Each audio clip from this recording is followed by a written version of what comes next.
At 0814 hours on August 7, 1942, Flight Petty Officer Saburo Sakai climbed into the cockpit of his Mitsubishi F6M at Rabble, New Britain, preparing for a mission that would shatter everything he believed about his enemy. The tropical heat was already oppressive, the air thick with humidity and the smell of aviation fuel. Sakai had performed his pre-flight checks with the meticulous care that had kept him alive through years of combat. He checked his control surfaces, tested the movement of his stick, confirmed the ammunition loads in his two 20mm cannons and pair of 7.7mm machine guns. Everything was perfect, as it always was. Sakai was 25 years old, a veteran of combat over China, the Philippines, and the Dutch East Indies. He had already shot down dozens of Allied aircraft. His hands were steady, his confidence absolute.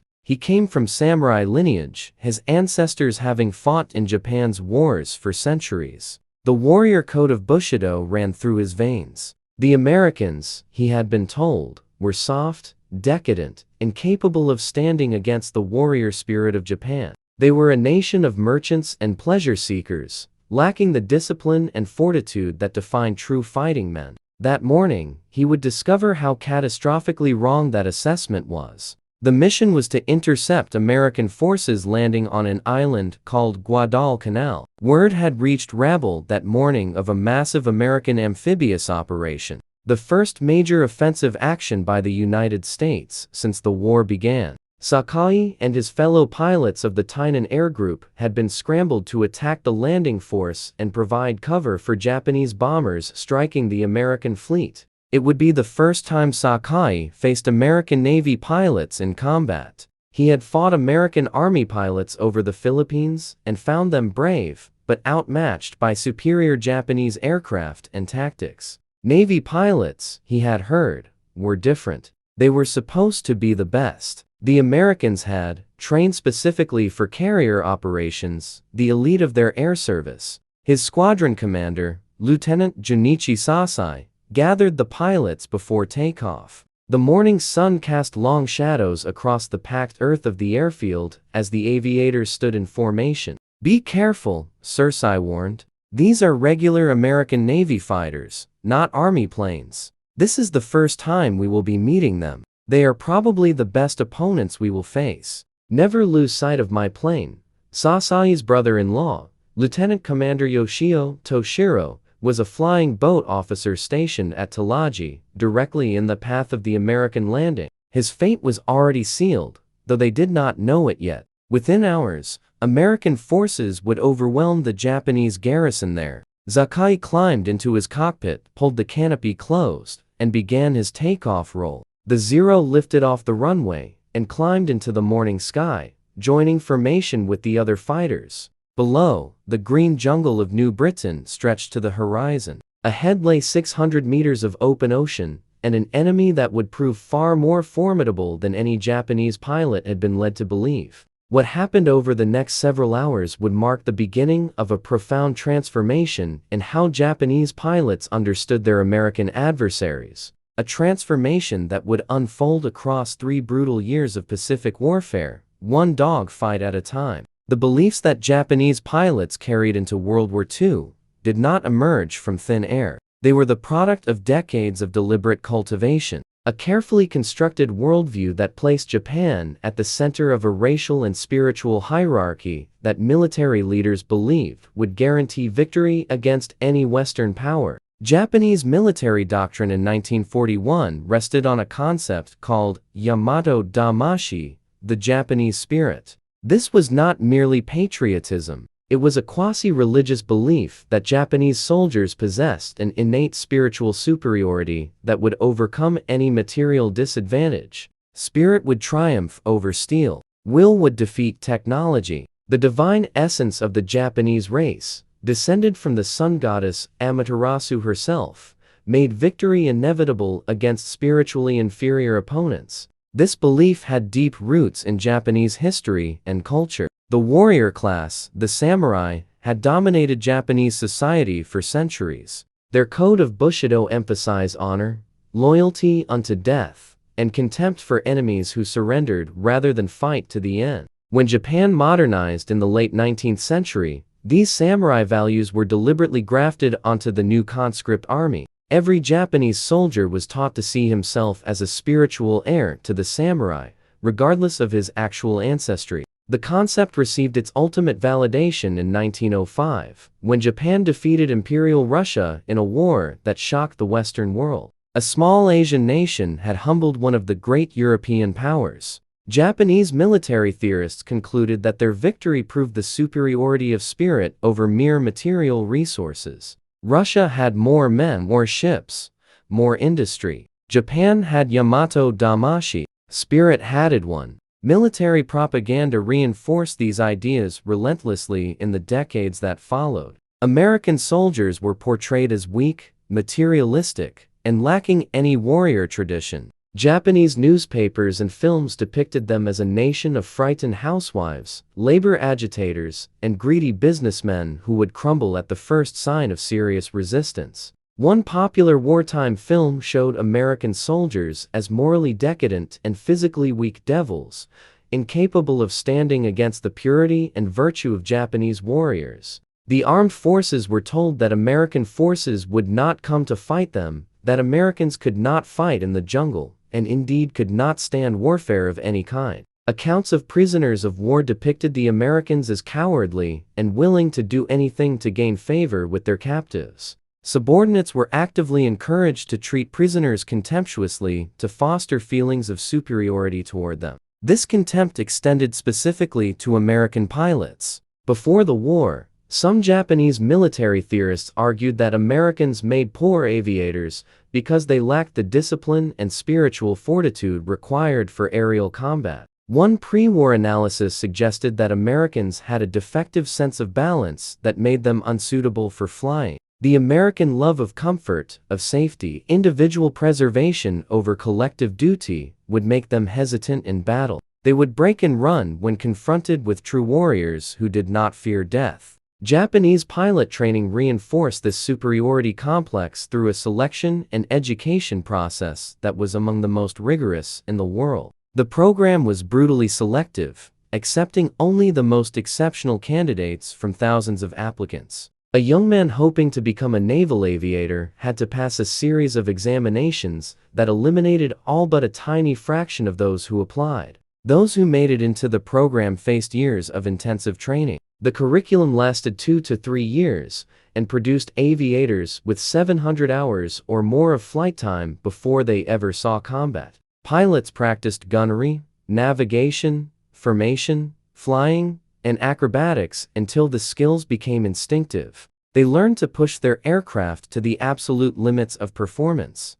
The training was also physically brutal. Recruits were severely beaten with rattan sticks for the slightest perceived infractions. Saburo Sakai later described it in stark terms. "I remember sometimes passing out from the blows. The body and mind can take only so much punishment. When a recruit passed out, they would throw cold water on him to revive him, then continue the beating. We were to suffer in silence, period." By contrast, American pilots at the war's beginning often had far less experience. The peacetime American military had been small, its pilot training programs limited in scale. Many American pilots who would face the Japanese in the opening months of the war had only a few hundred hours of flight time. Some had even less. Japanese veterans looked at their American counterparts and saw inexperienced boys in inferior aircraft. The assessment seemed reasonable based on the evidence available. American pre-war fighter designs. Aircraft like the P-36 and the F-2 or Buffalo were clearly outclassed by the Zero. Japanese pilots who had tested captured American planes confirmed their inferiority. Everything pointed to an easy victory. The early months of the war seemed to confirm every Japanese assumption. Pearl Harbor, the Philippines, Malaya, the Dutch East Indies. One victory followed another with stunning speed. Japanese Zeros dominated the skies, shooting down American P-40 Warhawks, P-39 Air Cobras, and F-2 Bufalus with apparent ease. In the Philippines, Japanese pilots destroyed most of the American Air Force on the ground in the opening attacks, and swept aside what remained in aerial combat. The kill ratios were overwhelmingly favorable. American pilots who survived early encounters described the Zero as nearly invincible, a fighter that could outclimb, outturn, and outmaneuver anything in the Allied arsenal. For Japanese aviators, this success spread what historians would later call victory disease. They became convinced that their string of triumphs validated everything they had been taught about racial and spiritual superiority. The Americans were exactly as weak as propaganda had promised. The war would be won quickly, and Japan would take its rightful place as the dominant power in Asia. Then came Guadalcanal. Lieutenant Commander Tadashi Nakajima was one of Japan's most experienced fighters. He had flown combat missions since the war with China and had commanded some of the Imperial Navy's finest pilots. But during a mission over Guadalcanal in August 1942, Lieutenant Commander Nakajima encountered something that sent him back to Rabaul in a fury. At first, everything went as expected. He slipped onto the tail of an American F4F Wildcat with ease. The Wildcat was slower than his Zero, less maneuverable, inferior in nearly every way that mattered. Nakajima lined up his shot, ready to add another victory to his record. Then something completely unexpected happened. A second Wildcat came roaring in from the side. Nakajima had to break off immediately. Each time he tried to re-engage, the same pattern repeated. Whenever he closed on one American, the other swung around to threaten him. The two Wildcats weaved back and forth, covering one another, denying him even a momentary clear shot. For the first time in his career, Nakajima was forced to dive away and run for safety. Saburo Sakai witnessed similar encounters and later recalled the confusion among Japanese pilots when they first faced this tactic. It was the first time they encountered what would soon become a famous American maneuver. As Sakai described it, two Wildcats jumped on the commander's plane. He had no trouble getting on the tail of one, but he never had a chance to fire before the Grumman's teammate came at him from the side. What the Japanese had stumbled into was the Thach Weave, a defensive tactic developed by Lieutenant Commander John Thach of the United States Navy.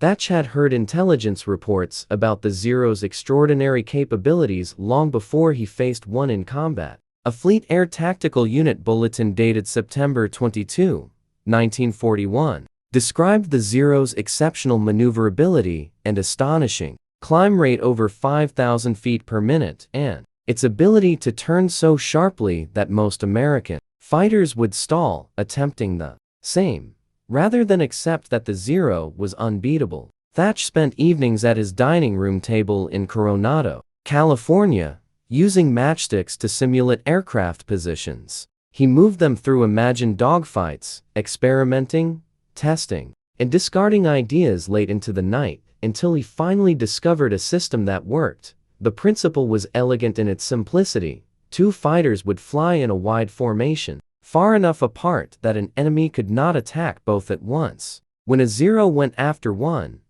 both Americans would turn toward each other in a coordinated weaving maneuver. The Zero focused on its target would suddenly find itself crossing into the sights of the second Wildcat. The attacker either had to break away or risked being shot down from an unexpected angle.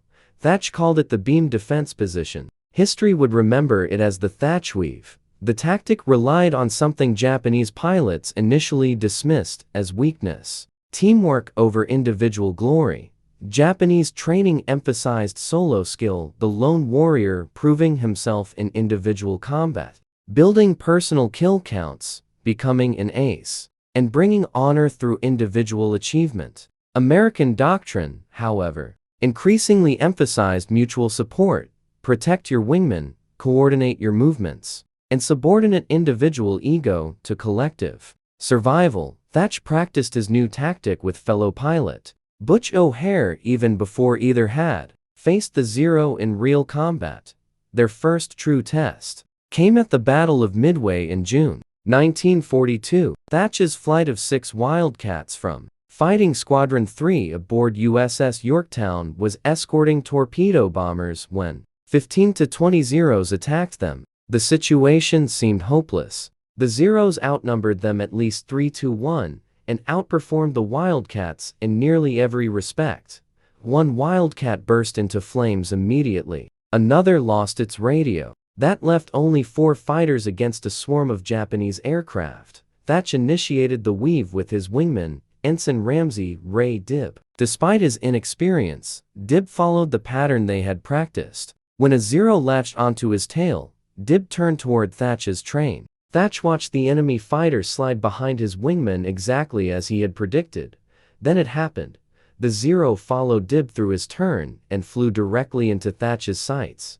The Japanese pilot, focused on the chase, never saw it coming. Thach pressed the trigger and held it down. The Zero erupted into flames. The pattern repeated again and again. Zeros, expecting easy kills, suddenly found themselves trapped in crossing fire. Their attacks were frustrated, their angles denied, their superior maneuverability neutralized by coordinated American teamwork. The tactic couldn't win the battle by itself, but it could save lives. Even Saburo Sakai came to respect the difference. In a post-war interview, he admitted, "I am confident Japanese pilots were superior on a one-on-one basis, but the Americans' ability to work as a team offensively and defensively was very impressive. Perhaps this comes from the team spirit they learned from playing American football. This hit us particularly hard. From the middle of the war onward, they were fighting as a coordinated unit seeking victory, and they were getting better at it every day." On the same day, Nakajima raged back to Rabel. Saburo Sakai had his own encounter that would haunt him for years. The sky over Guadalcanal was chaos. Japanese bombers were making their runs on the American fleet, while Zeros tangled with defending fighters. Smoke rose from burning ships in the harbor below. The sound of gunfire crackled across the radio frequencies. Sakai had already scored hits on several enemy aircraft when he spotted what he thought was a formation of American fighters. He counted 8 aircraft flying in formation, their distinctive silhouette suggesting F6F Wildcats. Easy prey for an experienced Zero pilot who caught them from behind. Sakai banked his Zero and moved to attack, climbing slightly to gain a height advantage before diving on the unsuspecting Americans. As he closed, he realized his mistake. The aircraft were not Wildcats. They were SBD Dauntless dive bombers, each with a rear gunner armed with twin 30 caliber machine guns, specifically designed to fend off attacking fighters. Sakai had flown directly into a hornet's nest. The Dauntless gunners opened fire simultaneously. A storm of 30 caliber bullets tore into Sakai's cockpit. The noise was overwhelming, metal striking metal, the crack of rounds passing through the canopy. Sakai felt impacts all around him. One round struck him in the head. The bullet destroyed his goggles, creased his skull, and exited through his forehead. The impact blinded him instantly in his right eye and left him unable to see from his left due to blood pouring into it. Half his body went numb with paralysis as the nerves were damaged. His Zero, suddenly unpiloted, rolled into a dive toward the ocean far below. The pain was indescribable. Sakai later compared it to having his head split open with an axe. He could not see, could not move properly, could barely think through the agony. Blood covered his face and filled his mouth. The altimeter was unwinding rapidly as his plane dove toward the water. By any reasonable measure, Sakai should have died. The wound was catastrophic, the kind that kills instantly or leaves a pilot too incapacitated to do anything but crash. He was hundreds of miles from base over open ocean, surrounded by enemy aircraft, flying a damaged plane with failing systems. Most pilots would have simply crashed into the sea. Many would have been unconscious before they hit the water. Sakai did not give up. Fighting through waves of agony and disorientation, he regained partial control of his aircraft. His right hand still worked, and he could feel the stick. He pulled back, arresting the dive just above the wave tops. The Zero leveled out, skimming the ocean surface. He could not see to navigate. He could barely remain conscious, but he knew the rough direction back to Rabel, and he knew that if he flew long enough in that direction, he might find land. He set his heading by dead reckoning, pointed his battered Zero southwest, and began the longest flight of his life. For 4 hours and 47 minutes, Sakai flew his damaged fighter 640 miles across open ocean. He fought to stay awake, biting his lip until it bled, slapping himself with his working hand, doing anything to keep from passing out. The blood in his left eye occasionally cleared enough for him to glimpse his instruments before more blood obscured them again. Several times he considered giving up. The pain was unbearable. The distance seemed impossible. He was dying, and he knew it. But something kept him going. Some combination of training, pride, and sheer stubbornness that refused to let him die in the water. When he finally reached Rabble, he nearly crashed into a line of parked aircraft. He circled the field for times, his fuel gauge reading empty, trying to line up an approach with one barely functional eye. On his second attempt, he managed to put his zero down on the runway. Ground crews rushed to his aircraft, horrified by what they saw. Sakai's face was a mask of blood. His canopy was shot through with holes. The plane itself was riddled with damage that should have sent it tumbling into the sea. But Sakai was not finished. After landing, he refused medical treatment until he had made his formal mission report to his commanding officer. He struggled out of his cockpit, stood at attention despite his wounds, and delivered his report with military precision. Only then did he allow medics to take him. The wound ended Sakai's frontline combat career for nearly 2 years. The bullet had permanently destroyed the vision in his right eye. The left eye, though eventually recovering, would never be quite the same. The paralysis gradually faded, but the psychological scars would last forever. But before he was evacuated to Japan for surgery and rehabilitation, he had TI. Their gunners had stood their ground and shot accurately even as Zero fighters bore down on them. And they had shot him down. The daily air battles over Guadalcanal forced a slow, painful recalibration in how Japanese pilots thought about their enemy. The Marines flying from Henderson Field on Guadalcanal were not elite pilots by peacetime standards. Many had minimal combat experience. Some had arrived at the island barely qualified to fly their aircraft in combat conditions. Their Wildcats were demonstrably inferior to the Zero in most performance categories, slower by perhaps 15 miles per hour, less maneuverable in every axis, unable to climb or turn with the Japanese fighter. On paper, every engagement should have been a Japanese victory. None of that mattered as much as Japanese pilots had assumed. The Americans had advantages that did not show up in aircraft specifications. Their planes were ruggedly built, constructed to survive damage that would destroy a Zero. A Wildcat could absorb dozens of hits from Japanese machine guns and keep flying. Its pilot sat behind armor plating that stopped bullets that would have killed him in a Japanese aircraft. Its fuel tanks were self-sealing, designed to close around bullet holes rather than leak fuel that could ignite. Japanese designers had sacrificed all of that for performance, making the Zero light and agile, but terribly vulnerable to enemy fire. A single well-placed burst from a Wildcat's 650 caliber machine guns could send a Zero spiraling down in flames. The Japanese pilot had no armor to protect him, no self-sealing tanks to prevent a fire. The same aircraft that made him nearly untouchable in a dogfight made him fatally vulnerable if an enemy ever got a clean shot. More importantly, the American tactical system was evolving rapidly, adapting to the realities of combat against a superior aircraft. Pilots who survived their first engagements learned hard lessons and applied them. Intelligence officers debriefed them thoroughly after every mission, identified what worked and what failed, and spread successful tactics across the force. When one pilot discovered an effective counter to a Japanese maneuver, that knowledge was documented, analyzed, and disseminated to every squadron in the theater. The Americans developed new rules for engaging Zeros. Never try to dogfight them at low speed. Never follow them in a climb. Never chase a Zero that seems to be running away because it might be setting up a reversal. Instead, use altitude advantage.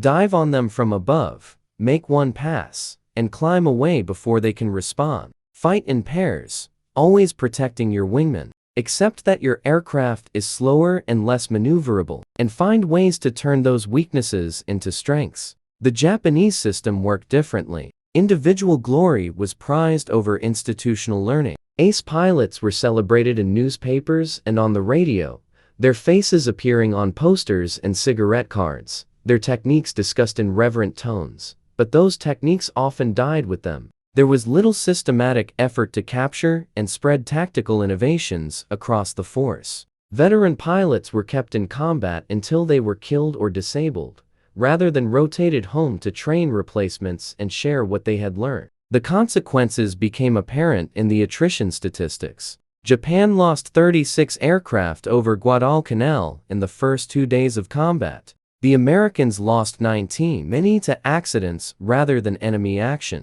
That ratio held roughly steady through months of fighting. Japanese pilots were dying faster than they could be replaced, and each loss took with it years of irreplaceable training and experience. By late 1942, some Japanese pilots began to express concerns that filtered back through intelligence reports and private conversations. The Americans were not fighting the way propaganda had promised. They were not cowards who would break at the first sign of resistance. They did not freeze in panic when engaged by superior aircraft. They improved constantly, learning from every encounter, adapting their tactics, getting better every week, and they kept coming. No matter how many American planes the Japanese shot down, more appeared the next day. The supply seemed inexhaustible, an endless stream of aircraft and pilots from bases that Japanese bombers could not reach. The Americans were fighting a war of attrition, and Japan was losing. The transformation accelerated when the Americans introduced new aircraft designed specifically to counter Japanese advantages. In September 1943, new fighter appeared over the Pacific, the Grumman F6F Hellcat. It was everything. The Zero was not. Big, heavy, armored, with the 2,000 horsepower engine that gave it speed and climb rate the Zero could not match. Japanese pilots called it a rude awakening. The Hellcat could absorb hits that would have destroyed a Zero and keep flying. It could dive away from any engagement with speed. The Zero could not match. It carried 650 caliber machine guns capable of tearing apart the lightly built Japanese fighters with the two-con burst. Most devastatingly, the Hellcat was easy to fly. The Americans could train pilots quickly in it and put them into combat with reasonable confidence. They would survive long enough to learn. The Zero demanded years of training to master. The Hellcat demanded months. The F4U Corsair arrived around the same time, another powerful fighter that overmatched Japanese aircraft. Marine and Navy squadrons equipped with these new planes began achieving kill ratios that would have been unthinkable a year earlier.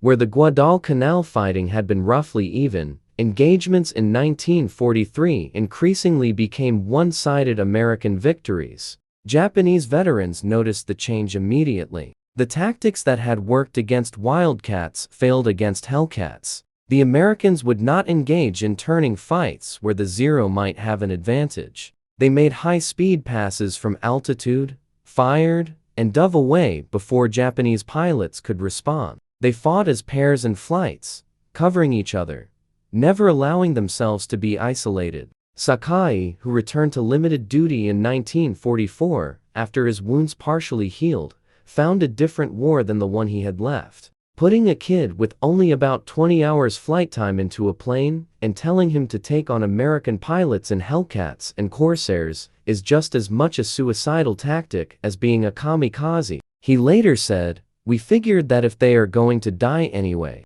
the kamikaze attack will probably cause more damage to the enemy for the same price in lives." That was the brutal calculus Japanese command had reached. They could no longer win conventional air battles. The only option was to trade lives directly for ships. The catastrophic Japanese pilot losses could be traced to a fundamental strategic miscalculation the Japanese leadership never corrected. A failure so profound that it determined the outcome of the Pacific Air War, more than any single battle. Japan had entered the war with approximately 6,000 trained pilots, of whom about 900 were considered experts capable of the most demanding combat missions. This was a force built for a short, decisive conflict, the kind of war Japan had fought against China and Russia. Japanese planners expected to win quickly, to knock America out of the war with a devastating opening blow before its industrial might could be mobilized. The entire strategy depended on American willingness to negotiate after suffering initial defeats.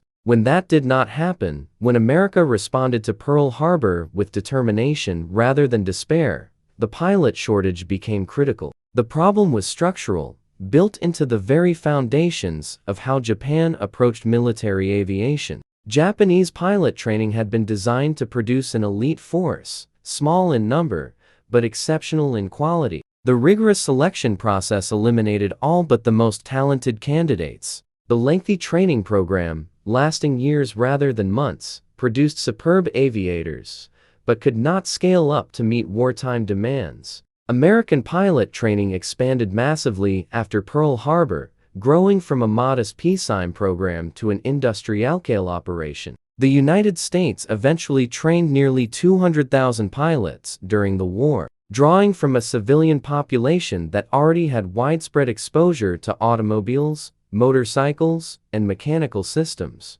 American teenagers had grown up tinkering with engines. Many had driven cars or trucks. Some had even flown civilian aircraft before enlisting. This mechanical familiarity provided a foundation that Japanese recruits often lacked. American flight schools operated around the clock, processing wave after wave of candidates through standardized training programs. The curriculum was efficient, designed to produce competent combat pilots as quickly as possible without sacrificing essential skills. Primary training took 10 weeks. Intermediate training added 11 more. Advanced training for fighter pilots took another 6 weeks, followed by operational training with combat units. The training pipeline never stopped flowing. Every month, hundreds of new pilots graduated and shipped out to operational squadrons. Every month, experienced pilots rotated home from combat zones to serve as instructors,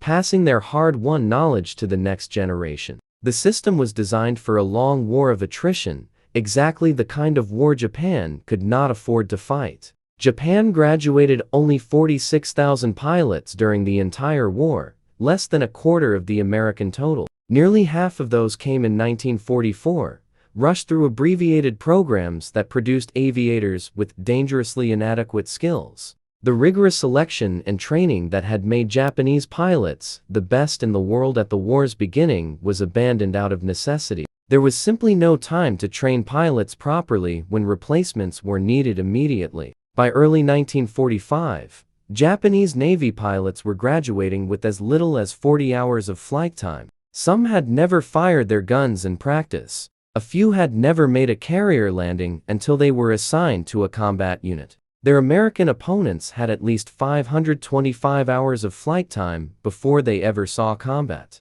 With extensive training in gunnery, navigation, and formation tactics, the experienced veterans who had dominated the early war were systematically destroyed through attrition. Unlike the Americans, Japan did not rotate successful pilots home to train replacements. They flew until they died. The combat experience that took years to accumulate vanished in seconds when an ace was shot down. Japanese commanders recognized the problem, but could not solve it. Every experienced pilot lost represented years of investment that could not be replaced. But withdrawing veterans from combat to serve as instructors would weaken frontline squadrons at critical moments. The Japanese chose to keep their best pilots fighting, gambling that their skill would offset American numerical advantages. The gamble failed. One by one, Japan's aces fell. Hiroyoshi Nishiawa, considered by many the greatest Japanese fighter pilot of the war, was killed when his transport plane was shot down in October 1944. He had survived 4 years of combat only to die as a passenger.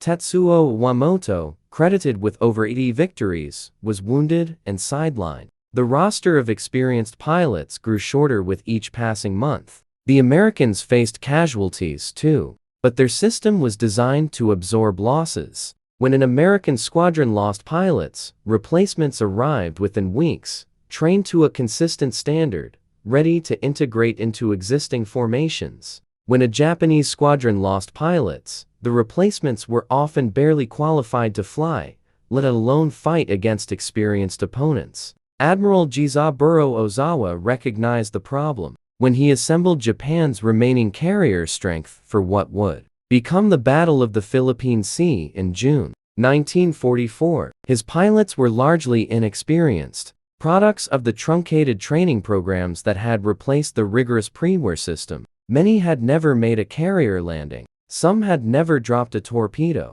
A few had barely mastered basic formation flying. Ozawa hoped that land-based aircraft from Guam and other islands would supplement his weakness. His strategy depended on using the longer range of Japanese aircraft to strike the Americans before American planes could reach his carriers. He would launch his strikes from outside American range, recover his planes on Guam to refuel and rearm, then launch again. The mathematics seemed promising on paper, but Ozawa did not know that American submarines had been tracking his fleet since it left Anchorage. He did not know that American coderakers had revealed his plan, and he did not know just how badly outclassed his pilots were about to be. What followed became known to American pilots as the Great Marianas Turkey Shoot. On June 19, 1944, Ozawa launched his first strike wave shortly after dawn. 200 raid planes, including Zero fighters, D-4Y Judy dive bombers and B-6 Jill torpedo bombers formed up over the Japanese fleet and headed toward the American task force approximately 300 meters away. American radar operators detected the incoming strike at extreme range, over 150 miles out. This gave the fighter directors aboard the American carriers time to vector their combat air patrol to intercept. Within minutes, dozens of F6F Hellcats were climbing toward the incoming Japanese formation. The inexperienced Japanese pilots flew into a slaughter. Trained to attack aggressively, they charged in small, uncoordinated groups, rather than forming up for a mass assault that might have overwhelmed the American defenses. They came in at predictable altitudes, following doctrines that had worked against weaker opponents, but proved suicidal against prepared defenses. American fighter directors, a new addition to the fleet that had been lacking in earlier battles, calmly vetoed Hellcats to intercept each wave with devastating precision. The Japanese pilots, many facing combat for the first time, found themselves outmaneuvered and outflown by American veterans who had months or years of experience. The Hellcats dove through the Japanese formations, scattering the attackers, picking off bombers before they could reach their targets. The few Japanese pilots who made it through the fighter screen faced a wall of anti-aircraft fire from the American ships, including a new weapon called the proximity fuse that detonated near targets without requiring a direct hit. The results were catastrophic. Of the first wave of 69 aircraft, 42 were shot down. The second wave lost 97 of 130 aircraft. The third wave fared slightly better, losing only 7 of 47 planes, but achieved nothing. The fourth wave lost 82 of 82 aircraft, a total annihilation. By nightfall, Japan had lost nearly 300 aircraft. American losses were about 30 planes. The kill ratio approached 10-1, a margin of victory so overwhelming that it defied belief. One American pilot, Lieutenant Junior Grade Alexander Vu of Fighting Squadron 16, shot down 6 Japanese planes in 8 minutes during the battle. When asked to pose for photographers afterward, he held up 6 fingers and grinned. "It was just like an old-time turkey shoot," he said. The phrase stuck and became the battle's unofficial name. But the Japanese pilots had not lacked courage. They pressed their attacks despite catastrophic losses. They flew into walls of anti-aircraft fire that shredded their formations. They died by the hundreds trying to reach the American fleet. Many of those who reached striking distance released their weapons too early or at poor angles. The errors of inexperience compounded by the chaos of combat. What they lacked was skill, experience, and aircraft that could match their opponents. The pre-war Japanese pilot, with his 700 hours of training and years of combat experience, would have been a formidable opponent in any era. The 1944 Japanese pilot, with perhaps 100 hours of flight time and no combat experience, was simply outmatched. American submarines added to the destruction. The USS Albacora torpedoed Ozawa's flagship, the carrier Taiho, the newest and largest carrier in the Japanese fleet. Inexperienced damage control crews failed to contain the resulting fuel vapor leak. 6 hours later, a massive explosion ripped the ship apart. 1,500 men died. The USS Kavala found the carrier Shukaku, one of the 6 carriers that had attacked Pearl Harbor nearly 3 years earlier. 3 torpedoes struck home. Fires raged out of control, reached the aviation fuel storage, and detonated the bomb magazines. The Shukaku went down with over 200 men. By the time the battle ended, Japan had lost 3 aircraft carriers and nearly 600 aircraft, along with hundreds of irreplaceable pilots.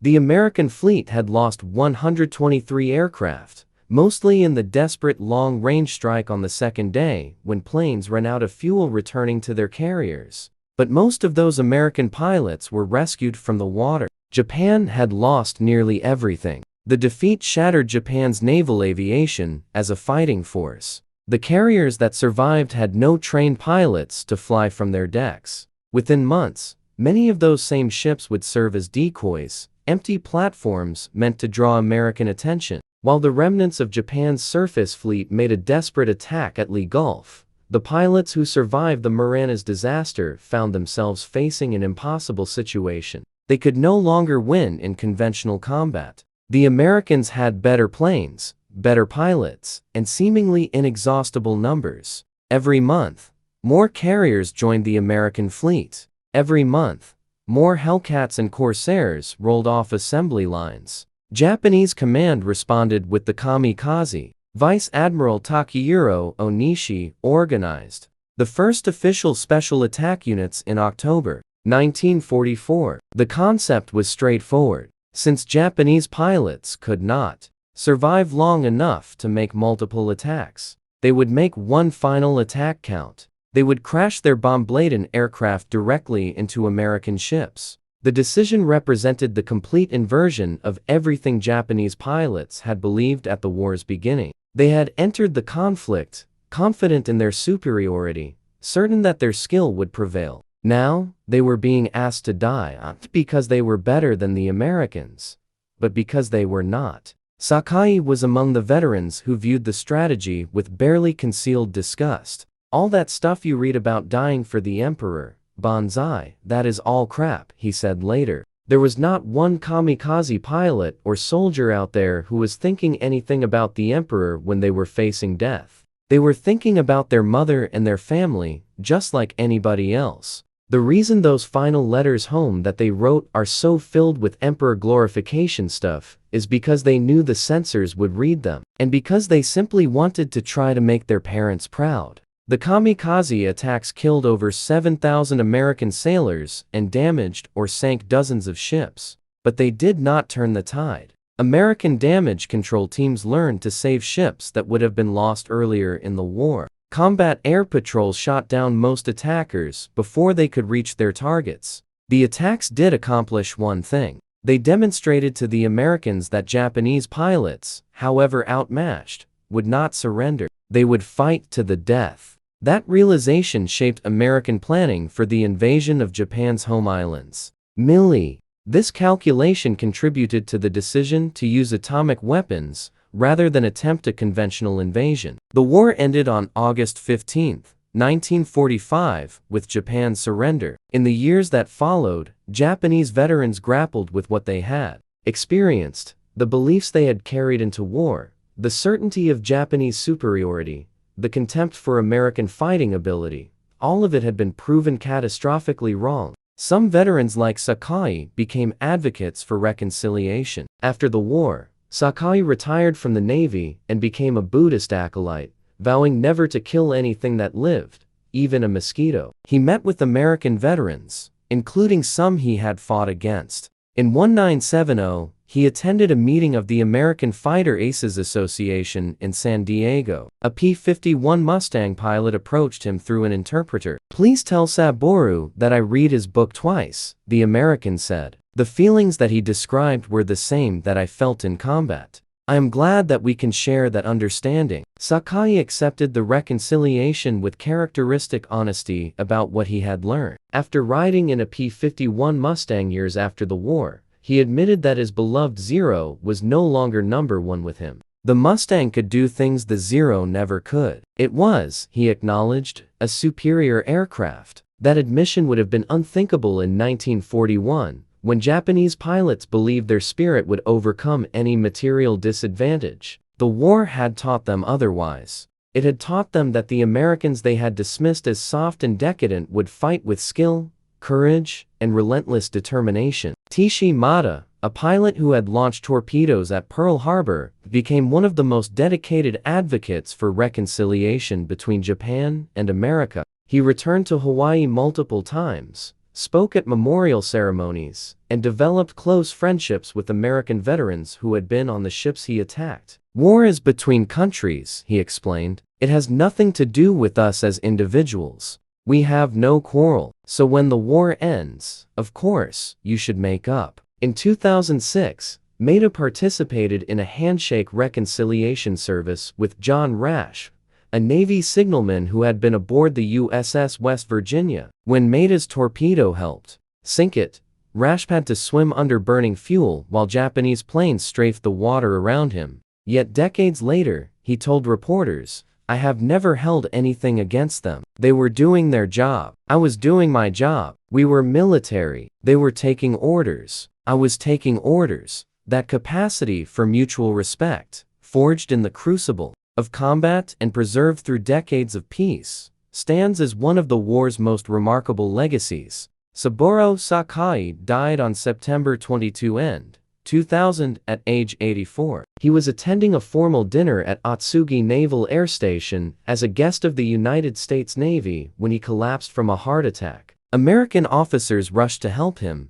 but he was gone. He had lived long enough to see his former enemies become his closest allies, long enough to acknowledge that American pilots had been worthy opponents who had earned his respect through their courage and skill, long enough to reject the poisonous ideology of racial superiority that had led his nation into war. His memoir, Samurai, remains one of the most widely read accounts of aerial combat in the Pacific. It presents the war from a perspective rarely seen in Western histories, that of a Japanese pilot who started the war believing in his nation's inevitable victory and ended it, understanding exactly why Japan lost. The transformation in Japanese perceptions of American pilots between 1941 and 1945 represents one of history's most dramatic shifts in military assessment. Japanese aviators began the war convinced they faced an inferior enemy. They ended it, knowing they had faced pilots who matched them in courage and exceeded them in resources, training systems, and tactical adaptation. That knowledge came at a terrible price. Japan lost approximately 40,000 pilots during the war, many in the final desperate months when undertrained young men were sent to die against overwhelming American superiority. The legacy survives in unexpected ways. At Atsugi Naval Air Station, where Sakai died, American-Japanese aviators now train side by side. The alliance between former enemies has become one of the most durable in the world. Former Japanese pilots, who once believed Americans would never fight, have watched their grandchildren serve alongside Americans in joint exercises that would have been unimaginable in 1942. The story of how Japanese pilots learned to respect American aviators is ultimately a story about the destruction of dangerous myths, the belief in inherent racial or spiritual superiority, the contempt for enemies based on propaganda rather than evidence, the assumption that will alone can overcome material reality. All of these ideas were tested in the skies over Guadalcanal, the Philippine Sea, and Okinawa. They failed. The failure was complete and undeniable. Japanese pilots who had expected easy victory found themselves outmatched in aircraft, tactics, training systems, and eventually in numbers so overwhelming that individual skill ceased to matter. The Americans they had dismissed as inferior proved to be formidable opponents who fought with tenacity, adapted with intelligence, and improved with relentless determination. What replaced the myths of superiority was something more durable, a recognition that courage exists on both sides of any conflict, that bravery is not the monopoly of any nation or race, that skill must be earned through training and experience, not assumed through birth or cultural superiority. That the enemy you dismiss as weak may surprise you with strength you never imagined. The transformation required Japan's defeat, but it also required the willingness of survivors on both sides to reflect honestly on what they had experienced. Veterans like Saburo Sakai, Tishi Maeda, Zenji Abe, and Kanameme Harada chose to spend their post-war lives building bridges rather than nursing grievances. They traveled to America, met with former enemies, and acknowledged publicly that their opponents had been worthy adversaries. American veterans reciprocated. Men who had watched friends die at Japanese hands found it within themselves to shake hands with the pilots who might have killed them. The shared experience of aerial combat, the understanding that both sides had faced death with courage, created a bond that transcended the hatreds of war. This reconciliation was not universal. Many veterans on both sides could never forgive what they had experienced. The Pacific War had been brutal in ways that the European theater often was not, marked by atrocities, racial hatred, and a mutual willingness to show no quarter. Some wounds never healed, but enough healing occurred to transform wartime adversaries into peacetime partners. The United States and Japan built one of the strongest military partnerships in the world, a relationship that would have seemed impossible to the pilots who faced each other over Guadalcanal. Japanese and American aviators now train together, fly together, and plan together for the defense of shared interests. Saburo Sakai understood this better than most. Years after the war, he reflected on what combat had taught him about himself and his enemies. The first fight, I did not remember anything or understand anything. With every fight, I became stronger. The Americans were the same. They all wanted to win. Combat makes the pilot's will to win stronger. In the end, they were not so different. The Japanese pilot who had expected easy victory, and the American pilots who refused to give him one. They were young men far from home, fighting for their countries, testing themselves against each other in the most unforgiving arena imaginable. They climbed into their cockpits, knowing that each flight might be their last. They watched friends die in burning aircraft. They lived with fear and pushed through it to do what their nations asked of them. Some survived, most did not. Teeth.